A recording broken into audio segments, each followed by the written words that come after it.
స్తోత్రాలు.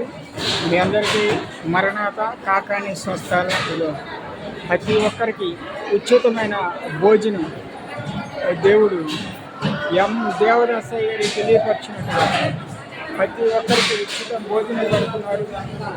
లక్షల మందికి ఉచిత భోజనం, ఫ్రీ భోజనం.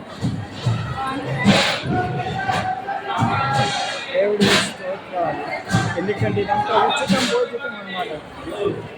ఫ్రీ భోజనం, ప్రతి ఒక్కరికి ఫ్రీ భోజనం.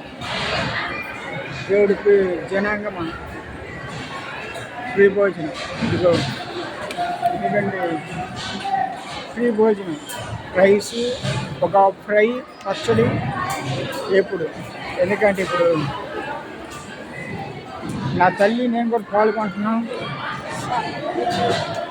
ఉచితమైన భోజనం కాకాని స్వస్థశాల. యేసు నామ పరమ తండ్రి. ఆమేన్. మరణాత.